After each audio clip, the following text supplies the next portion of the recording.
Hello दोस्तों, मैं हिमांशु शर्मा स्वागत करता हूं आपका एक बार फिर से परफेक्ट एकेडमी के ऑनलाइन प्लेटफॉर्म पर। आज हम बात करने वाले हैं ओपन डाइस की। डाइस में जब पासे को खोल दिया जाए तब किस प्रकार के क्वेश्चन आपसे पूछे जाते हैं, और ये वीडियो मैं बना रहा हूं यूपी पुलिस वाले बच्चों के लिए जिनका आगामी यूपीपी कांस्टेबल और यूपीपी एसआई का एग्जाम है। एएसआई के भी बच्चे इसे देख सकते हैं, वहां पर भी इसमें मदद आपको मिलने वाली है। देखिए ओपन डाइस से किस तरीके से क्वेश्चन यहाँ पे आते हैं। आपसे कहा जाएगा ये ओपन डाइस है और इसे बंद करेंगे तो कौन सा वाला डाइस हमारा बनाया जा सकता है। अब ओपन डाइस में क्या होता है दोस्तों, जो डाइस एक सीधी लाइन में होते हैं वो एक दूसरे के एक का गैप करके एक दूसरे के अपोजिट होते हैं। जैसे एक का अपोजिट क्या है, 3। अगर मैं एक के अपोजिट की बात करूं तो क्या है भाई, 3, क्योंकि एक सीधी रेखा में है और एक का गैप है। 2 का अपोजिट क्या है, 4। अगर मैं इसकी बात करता हूं तो 2 का अपोजिट क्या है भाई, 4 है। एक सीधी रेखा वाले डाइस एक दूसरे के अपोजिट होते हैं, एक छोड़ करके एक। बचा गया आपके पास 6। 6 का अपोजिट क्या है यहाँ पे, 5। अब आप देख रहे होंगे कि ये हमारे पास में अपोजिट कंडीशंस हैं। और डाइस को बंद करने के लिए दोस्तों, जैसा कि आप जानते हैं कि एक पासे में 6 सरफेस होते हैं, और डाइस को बंद करने के लिए कभी भी एक कॉन्सेप्ट होता है कि 2 सतह ना तो आपस में कभी भी छिप सकती हैं। 2 सतह ना तो एक साथ छिप सकती है, ना तो एक साथ छिप सकती हैं दोस्तों, और ना ही एक साथ दिख सकती हैं। ना तो एक साथ छिप सकती हैं और ना ही एक साथ दिख सकती हैं। ठीक है, ये आपका कॉन्सेप्ट होता है। एक साथ दिखेंगी और ना ही एक साथ ये छिप रही होंगी। अब कैसे, देखिए जैसे यहाँ पे 1 का अपोजिट 3 है, 3 का अपोजिट 1 है। पहली वाली आकृति में 1 और 3 एक साथ दिख रहे हैं, दोनों अपोजिट है।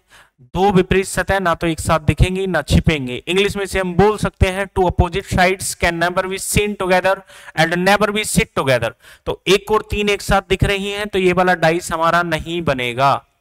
इसको बंद करके ये वाला डाइस हमारा नहीं बनेगा। दूसरी कंडीशन में 2 4 3। अब देखिए 2 और 4 एक दूसरे के अपोजिट हैं दोस्तों। 4 2 का अपोजिट, 2 4 का अपोजिट। 2 और 4 एक साथ दिख रहे हैं, यानी कि ये वाली कंडीशन भी हमारी सही नहीं है। आगे हम बात करते हैं 3 4 और 5। जैसे यहाँ पे 3 है, यहाँ 4 है, यहाँ 5 है, तो ये वाला डाइस हमारा बनेगा क्योंकि तीनों जो है अलग अलग सरफेस हैं। 2 6 5। अब 6 और 5 एक दूसरे के अपोजिट थे तो ये भी नहीं बनता है, यानी कि ऑप्शन मेरा सी इसमें सही है।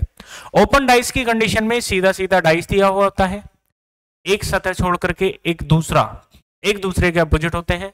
जैसे 1 का अपोजिट 3, 2 का अपोजिट 4, 6 का अपोजिट 5। ठीक है, इससे पहले डाइस की बेसिक वीडियो हम डाल चुके हैं जिसमें दिल्ली पुलिस में लगातार क्वेश्चन आए थे।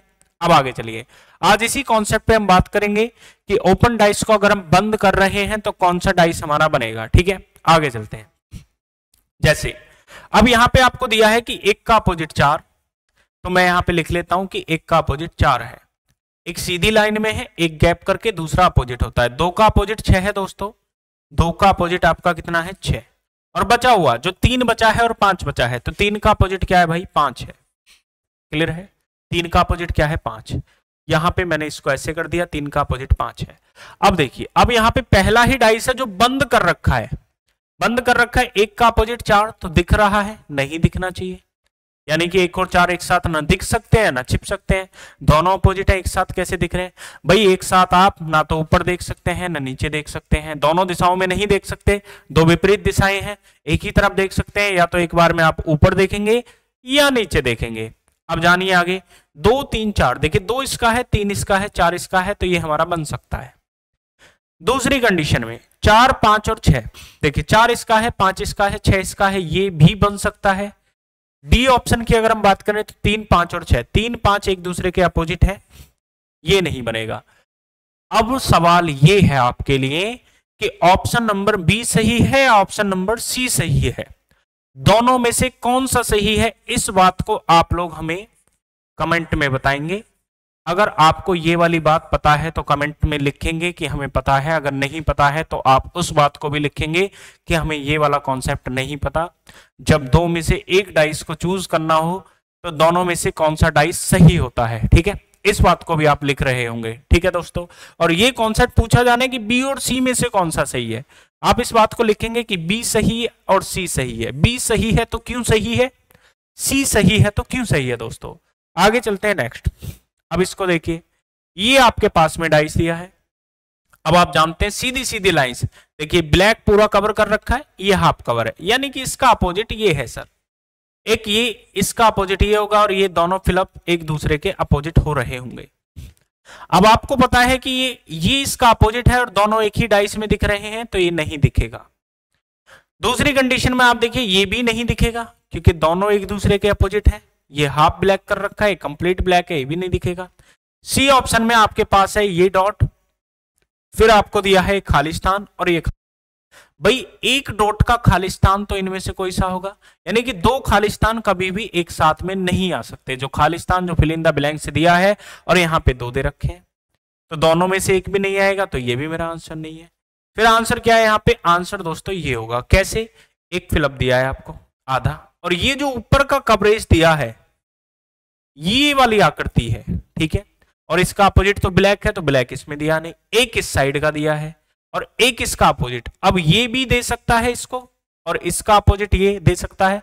अगर हम इसको अपोजिट मानेंगे तो ये भी गलत है, वरना क्या है, ये और ये और ये तीन आकृति आपको दे रखी हैं, तो इसी कारण से ओनली सी ऑप्शन हमारा सही हो जाएगा, बी ओनली। क्लियर है, इसमें लिखा गया है बी ओनली, क्योंकि हमें पता है दोस्तों दो विपरीत सतह ना तो एक साथ दिखेंगी ना एक साथ छिपेंगी। फिर से समझिए, इसको मैं बताता हूं। ये एक आकृति पूरी कंप्लीट उठा के आपको यहां पे दे दी, देखिए चेंज कर लेते हैं थोड़ा सा। ये एक आकृति पूरी कंप्लीट उठा करके आपको दे दी यहां पे कंप्लीट। अब इसके साथ में अगर हम इसे मानते तो गलत हो जाएगा, लेकिन नहीं, इसके साथ में ये भी दिया हो सकता है, ये भी दिया हो सकता है, क्योंकि खालिस्तान दिया है ना, तो ओनली बी हमारा सही हो जाएगा इस क्वेश्चन में। चलिए, ये सब पूछे हुए क्वेश्चन है जिनकी मैं आपसे चर्चा कर रहा हूं, आगे समझिए। अब देखिए अल्फाबेट में आपका क्वेश्चन आ गया। अब यहां पे क्या कर रखा है कि f का अपोजिट क्या है भाई, b है। f का अपोजिट यहां पे b हमें दिया हुआ है, ठीक है, एक छोड़ करके एक दूसरे के अपोजिट होते हैं, तो f का अपोजिट क्या है भाई, b। e का अपोजिट क्या है, e का अपोजिट है भाई यहां पे c। a का अपोजिट क्या है, d। तो आप जानते हैं a का अपोजिट क्या है आपका d। अब समझिए, अब मुझे इसे बंद करना है। मुझे पता है दो विपरीत सतह है ना तो एक साथ दिखेंगी ना एक साथ छिपेंगी। इंग्लिश में हम बोल सकते हैं two opposite sides can never be seen together and never be sit together, ठीक है। हमारे पास में दोनों ही लैंग्वेज के स्टूडेंट्स हैं, तो दोनों ही लैंग्वेज में मैं बताना ज्यादा सही समझता हूं। आगे चलते हैं, अब यहां पे समझिए। अब देखिए B के साथ में F आ रखा है, B के साथ में F, यानी कि ये वाला नहीं बनेगा क्योंकि ये दोनों एक दूसरे के अपोजिट हैं और दोनों ही एक साथ इस पासे में दिख रहे हैं। और मैं क्या बता रहा हूं आपको दोस्तों कि दो विपरीत सतह ना एक साथ दिखेंगी ना एक साथ छिप सकती हैं। क्लियर है, उम्मीद है आपको समझ आ रहा होगा। E और F, E इसका है, F इसका है, D इसका है, तो ये बन जाएगा, बिल्कुल बिल्कुल बन गया हमारा। इस पे आ जाओ, बी ई सी, बी इसका है, ई इसका है, सी इसका। ई और सी एक दूसरे के अपोजिट है, ये भी नहीं बनेगा। ए डी और ई, ए इसका है, डी, ए और डी एक दूसरे के अपोजिट है, ये भी नहीं बनेगा। यानी कि ऑप्शन मेरा बी सही है, तो option number B, B only, इसका आंसर क्या हो जाएगा, बी ओनली, ठीक है। आगे चलते हैं अगले क्वेश्चन की तरफ। इसको देखिए आप, अगर मैं आपसे बात करूं कि इसमें अपोजिट क्या है, देखिए चारों कोने पे 1/4 आपको हिस्सा दिया है। अगर हम इसको बंद करेंगे, क्लॉकवाइज बंद करेंगे, और क्लॉकवाइज बंद करने का तरीका क्या होता है, इस तरीके से, यानी कि इसको पूरा सैडेड रीजन हम बना दें, दो हिस्सों को अंदर की तरफ ये बंद होता है और दो हिस्सों को हम खाली छोड़ दें। अब समझिए, अगर दो हिस्से सैडेड हैं और दो हिस्से खाली हैं, तो इनका अपोजिट बीच वाली संख्या ये होगा, सर्किल। अब ये पूरा भर के दिया है, तो ये बीच में दे रखा है, तो एक दूसरे के अपोजिट है, नहीं आएगा भाई। चारों तरफ के सैडेड रीजन का जो अपोजिट है ये बीच वाला कॉलम है। अब बीच वाला कॉलम इसमें दिया हुआ है, तो ये आंसर नहीं होगा। क्या तीनों खाली होंगे, ये इसका अपोजिट, ये इसका अपोजिट। तीन नहीं हो सकते कभी भी, दो हो सकते थे, तीसरी कोई और आकृति होती। इसमें आ जाओ, इसमें देखिए इसका अपोजिट तो ये है ही ऑलरेडी, तो ये भी नहीं है भाई। इस पे आ जाओ, दो हो सकते हैं। कैसे हो सकते हैं साथियों, एक ये दिया, एक ये दे दिया, एक मैं ये मान सकता हूं, तो ये और यही तो अपोजिट है, जरूरी थोड़ी है ये और ये इसका आंसर है। यानी कि ऑप्शन डी हमारा इसमें बिल्कुल करेक्ट। ऐसे उलझे हुए क्यूब्स, ऐसे उलझे हुए डाइस आपको पेपर में देखने के लिए मिलेंगे, ठीक है। और उम्मीद करता हूं कि आप समझ रहे होंगे, ठीक है। अगर आप इसे देख करके जाएंगे तो आपका नंबर नहीं कटेगा। आगे चलिए, इस क्वेश्चन को देखिए। अब इस क्वेश्चन में आप समझते हैं कि इसका अपोजिट ये है, ठीक है, इसका अपोजिट ये है। तो ये जो है शेडेड रीजन एक फिलअप के अपोजिट है। अब आप देखिए पहले की अगर हम बात करें, पहला आपको दिया गया है डॉट यहाँ पे फिलअप और फिलअप, एक फिलअप ये है एक फिलअप ये है, हमने मान लिया ए बन गया हमारा। बी के लिए अगर हम चले तो बी के लिए दोस्तों ये दिया रखा है आपको और ये दे रखा है, तो इसका अपोजिट तो ये दिया है ना, अब इसका अपोजिट ये दिया है, डॉट दे रखा है, तो बी तो बनेगा ही नहीं किसी कंडीशन में भी। तीसरी कंडीशन बात भाई दोनों ब्लैक दे दिए ना हमें, दोनों ब्लैक, अगर एक देता तो हम बना देते, इसमें एक दे रखा है तो इसको बना देंगे। भाई एक ब्लैक का अपोजिट जरूरी थोड़ी इसी ब्लैक का हो, इस ब्लैक हो सकता है, इसको लिया है, इसको लिया है और एक खालिस्तान को लिया है, तो सी हम बना सकते हैं। डी के लिए देखिए दोनों ब्लैक दिए हैं और एक खालिस्तान, बिल्कुल हो सकता है। भाई इसका अपोजिट तो ये था, इस वाले ब्लैक का अपोजिट ये था, तो जरूरी थोड़ी ये लिया हो, ये ले सकता है। यानी कि हमारा ऑप्शन ए, सी और डी इसमें करेक्ट हो जाएगा। आगे चलते हैं नेक्स्ट। चलिए नेक्स्ट नहीं है, यहीं तक के क्वेश्चन थे। आप कमेंट करके इन वीडियोस में बताएंगे एक बार ये डाइस का, ओपन डाइस का कॉन्सेप्ट था, क्वेश्चन कैसे लगे, क्वेश्चनों का लेवल कैसा लगा। और दोस्तों सरल कुछ नहीं है, आपको डाइस को भी बहुत अच्छे से पढ़ के जाना पड़ेगा और डाइस से भी बहुत अच्छे अच्छे क्वेश्चन पूछेगा ओपन डाइस से। मैंने आपको आज की वीडियो में सारे क्वेश्चन दिखाए कि किस लेवल तक आपका पेपर जाने वाला है। ये पिछले यूपी पुलिस में पूछे गए क्वेश्चन है। ऐसे ही वीडियो अगर आपको पसंद आ रही है तो उसको लाइक, कमेंट, शेयर, सब्सक्राइब सब कुछ करें जो भी आपसे पॉसिबल हो सकता है। मिलते हैं नेक्स्ट वीडियो में, तब तक के लिए नमस्कार, जय हिंद।